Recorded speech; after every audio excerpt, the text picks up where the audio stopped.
What's going on, everybody? Blazing here. Welcome back to another Raid Shadow Legends video. And 2024 is over, or just about, right? Just about. And with that, I kind of want to do a 2024 roundup, discuss a little bit about some of the things that helped me on a personal level that Plarium or Raid did, and some of the things that I actually liked about Raid Shadow Legends this year. I don't want to talk about the negative. Let's try to start the year off with the right foot. I do want to kind of give a big thank you to all of you.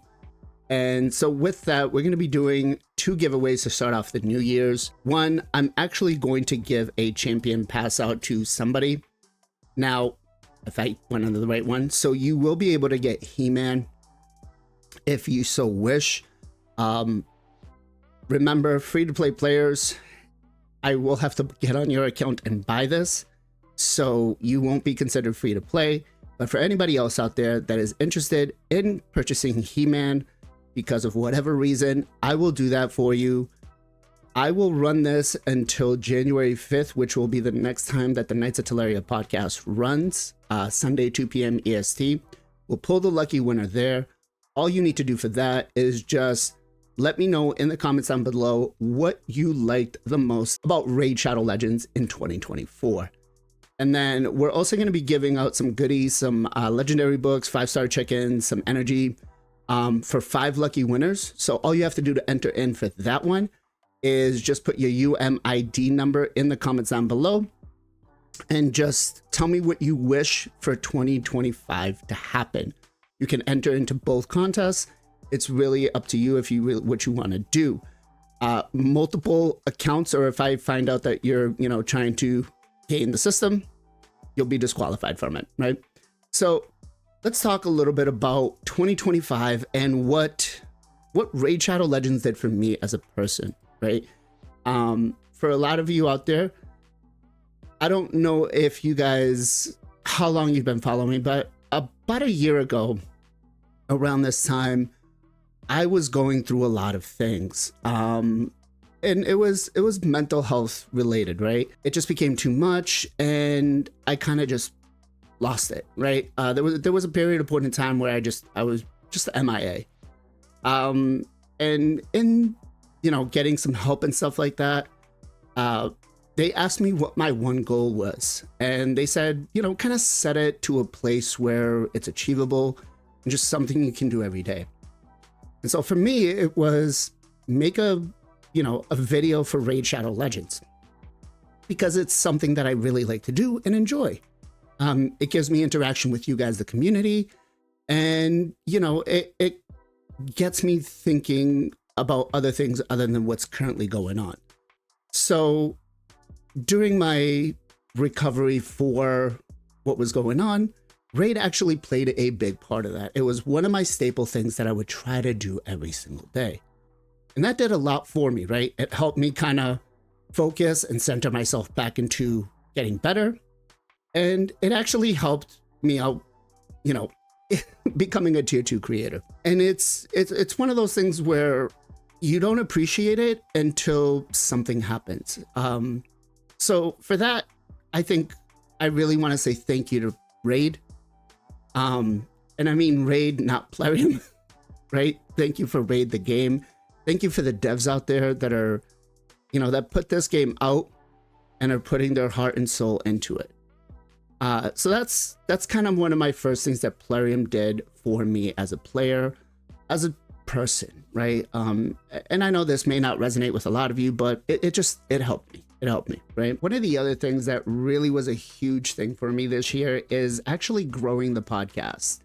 You guys have been a phenomenal force behind it, showing up, supporting us, Ken, Jay, Zero Brew, Gestel, PJ, all the special guests that come out.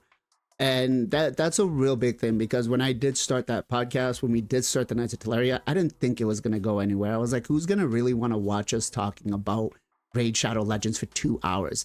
I mean, you look at half of our videos as content creators and our retention value is 8 minutes or 5 minutes on a 10-minute video or a 20-minute video. So I was like, the fact that we have people actually showing up and the podcast is getting bigger and bigger, that's just a huge thing for both me and the guys. And we appreciate that so much. And that is all because of you, right? The community. You guys show up and show us the love. Let's talk a little bit about what's the best thing that Plarium did this year. There's been arguably a lot of things, right? They've given us a lot of free champions. They've given us some really good fusions. And they've given us some new content, right? Like they gave us Entranos. I think I kind of had a little bit of a different vibe in the beginning of Centranos, but over time, I actually grown to like it, right? We got the Chimera later this year. That was great. They introduced Live Arena, right? Oh, that was kind of towards the end of last year. But I feel like the one big thing that Plarium did this year was actually giving us the great haul bonuses. Now it's a great thing because we'll be able to kind of develop our accounts even better. The sad part is that we, have to do Live Arena, which, I guess it can't always be a lot of good things, but it definitely helps out a lot, right? Being able to focus on this and getting what you need can help your account progression tremendously, right? Just thinking about the ignored defense part is almost like having a savage set built on every single champion. Having the 20 extra speed, that's basically half a boot, right? That's half a 5-star boot. It's 20 speed is huge. It's not connected to PvP, just PvE, but it definitely helps. So I really hope that we see a lot more of this kind of stuff in Raid in 2025. I do appreciate some of the things that Plarium tries to put forth. And I feel like the developers themselves are trying to do what's best for the game. But there's other things or other levels of management that kind of hinder that, right? Moving on to what I hope for 2025. I really hope that we have a change in discussions going on, right? I want to see more transparency. I want to see more about communication back to the community, right? If something is going on, if something is wrong, please address the issue faster. The Trunda thing, right? A lot of people and a lot of this would not have been that bad if the Trunda issue was addressed early on. Now, I'm not going to go into a rant and talk about all the Hydra stuff that's going on, but I feel like that would be less of an issue if you had dealt with Trunda early on and people wouldn't be as pissed about it, right? Please, Plarium, okay? Don't force us into doing your analytics, right? One of the biggest things that I've seen, and I don't think I have the quest today, but it is to do like a Chimera battle or a Hydra battle. Those are weekly things. Just put them under the weekly tab. Just put them under the weekly tab. Make us happy. We don't need, make us do all 3 keys. Make us do both keys. Give us an energy refill, and that's going to be perfectly fine for us. Okay? We don't really need to be forced to do your analytics. The Live Arena quest, right? Even though I feel like the other ones may have been a little more challenging, the thing is, it's the time frame that a Live Arena is going on. A lot of the times I can't even get to it, right? Because I work a 9 to 5 or sort of, and I just don't have the time to do it every day. By the time I get home, I have so many other things. So I'd really urge you to kind of look back, and I know you want to see, your analytics grow, and I know you feel like this might actually help the player base, and they don't know how much value that they can gain, but let them figure that out on their own, right? Let them kind of go back and say, okay, well, maybe I do need to do this because it's going to help me. Give us the incentive. Don't just force it down our throats.